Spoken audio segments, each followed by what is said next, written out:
యందు ప్రియ సహోదరి సహోదరులారా, ఈరోజు డాన్ బోస్కో గారి యొక్క పండుగని మనం జరుపుకుంటూ ఉన్నాం. మఠవాస జీవితంలో డాన్ బోస్కో గారిని స్ఫూర్తిగా తీసుకున్న ప్రతి ఒక్క మఠవాస జీవితంలో ఈరోజు చాలా గొప్ప పండుగ రోజు. ఆ యొక్క పునీతుడు 1815 ఆగస్టు 16న జన్మించిన వీరు 1888 జనవరి 31న మరణించి ఉన్నారు. ఈ యొక్క వ్యవధిలో 72 సంవత్సరాలు 6 నెలల 15 రోజుల్లో ఎంతో మందిని ఎన్నో విధాలుగా ఆకట్టుకున్నారు. అయితే అందరికీ జీవితము సుఖంగా ఉండదు అన్న మాట ఎంత నిజమో, డాన్ బోస్కో గారి జీవితంలో కూడా తను పుట్టిన 2వ సంవత్సరంలోనే తండ్రి నిమోనియా అనే వ్యాధితో మరణించాడు. తల్లి పలికిన మాట, డాన్ బోస్కో ఇంకా నీకు తండ్రి లేడు.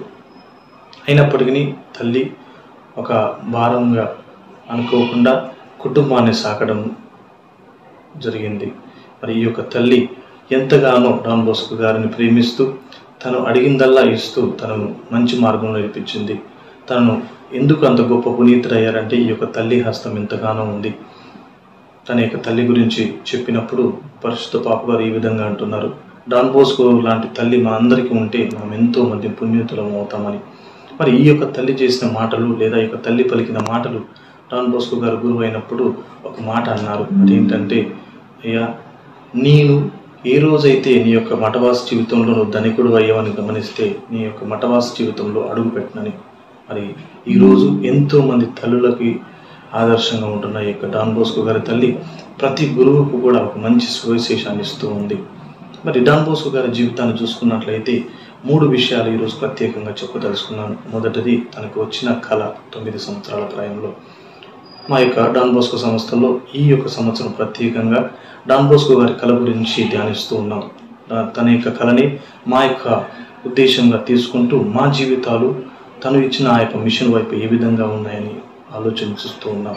మరి ఆ యొక్క కళ ఏంటి? డాన్ బోస్కో గారికి 9 సంవత్సరాల ప్రాయంలో కళ వచ్చింది.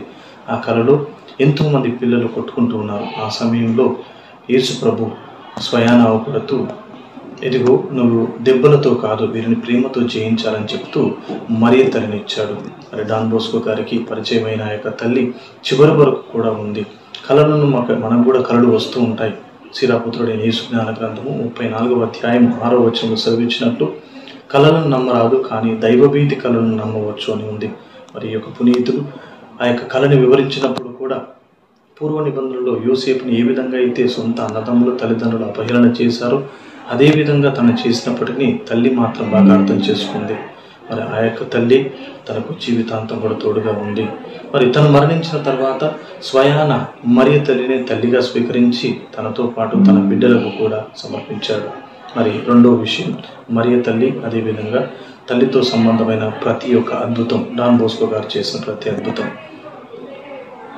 నేను వ్యక్తిగతంగా నా జీవితంలో డాన్ బోస్కో గురువుగా చదువుకునే రోజుల్లో 2010వ సంవత్సరంలో నాకు అనుకోకుండా ఒక కడుపు నొప్పి వచ్చింది. ఆ సమయంలో నేను ఎవరిని ఆశ్రయించినా రాత్రిపూట కావడం వల్ల నన్ను చూసుకునే వాళ్ళు కూడా పలకరించలేదు. కానీ మరియ తల్లి దగ్గరికి వెళ్ళి, అమ్మ, నాకు ఈ యొక్క నొప్పి అనేది భరించలేకపోతున్నాను, నన్ను బతికించాలి అని అంటే ఈ యొక్క నొప్పిని తీసేసి నన్ను గురు సేవలో ఉండటానికి సహాయం చేయని అడిగాను. 10 నిమిషాల్లో ఆ యొక్క తల్లి అద్భుతంగా నాకు ఆ నొప్పి లేకుండా చేసింది. నేటి వరకు కూడా నేను 6వ సంవత్సరంలో ఉన్నాను. నేటి వరకు కూడా ఇలాంటి నొప్పి ఎప్పుడూ నాకు రాలేదు. అనగా మరియ తల్లి ఎప్పుడు కూడా సహకరిస్తూనే ఉంటుంది. చివరిగా 3వ పాయింట్ని చూసుకున్నట్లయితే, డాన్ బోస్కో గారి యొక్క ప్రేమ పిల్లలపై తను అంటూ ఉన్నవాడు, నా జీవితంలో ప్రతి చివరి క్షణం వరకు కూడా మీకేనని అన్నట్టుగానే చివరి వరకు కూడా ఉన్నాడు. డాన్ బోస్కో గారి జీవితంలో బుజెత్తి అని ఒక వ్యక్తి ఉండేవాడు.